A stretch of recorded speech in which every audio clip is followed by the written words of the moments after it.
У дакументах БНР у сакавіку 18-го згадваюцца толькі два вялікія гарады – Менск і Магілёў. А дзе ж падзеліся астатнія губернскія цэнтры? Паспрабуем разабрацца, дзе і чаму.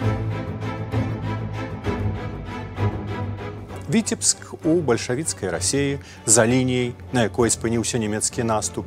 Гомель і Берасце ва Украінскай Народнай Рэспубліцы, паводле берасцейскага міру у фармулёўцы Народнага сакратарыяту БНР, часова акупаваная Украінай.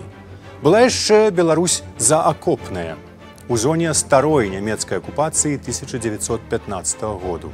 Кіраванне гэтай часткай Беларусі ажыццяўлялася з Беластоку, і далейшы палітычны лёс гэтых земляў заставаўся няясны.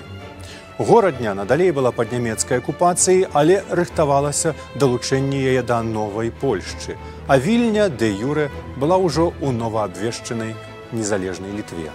Можна тут згадаць яшчэ і Смаленск, дзе 1 студзеня 19-го абвесцяць БССР. Смаленскае жыццё пад бальшавікамі у 18-м годзе маляўніча апісанае ў рамане Гарэцкага «Дзве душы». Там адбываецца дзея ўсёй другой часткі кнігі. А землі за дэмаркацыйнай лініяй, паводле азначэння ў кнізе, куды ходзяць у рамане беларускія актывісты, гэта і ёсць БНР пад нямецкай акупацыяй.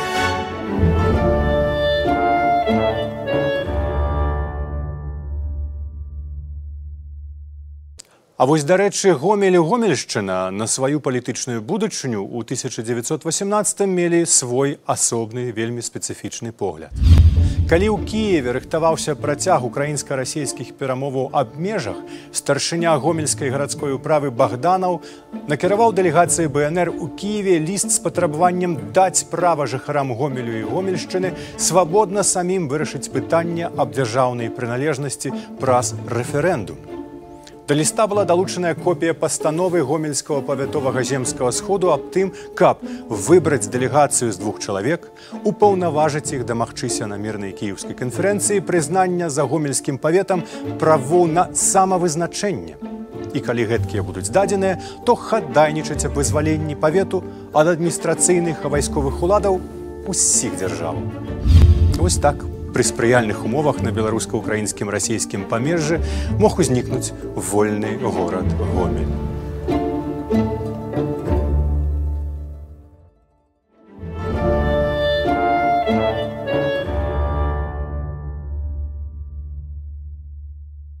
А вось у акупаваным бальшавікамі Віцебску праца беларускіх арганізацыяў была цалкам паралізаваная.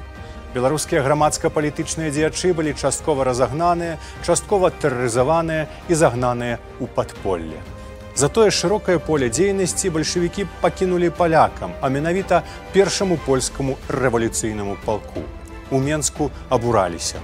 У Віцебску польская акупацыя дае сябе адчуць мацней за бальшавіцкую, а гэта, мабыць, і ёсць праграмай дзейнасці ленінскіх саўнаркомаў, якія распрадаюць Беларусь направа і налева, гуртам і ў раздроб.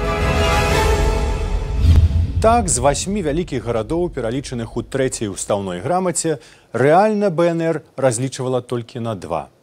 Праз 100 гадоў маем 6, а больш, бадай, і не трэба.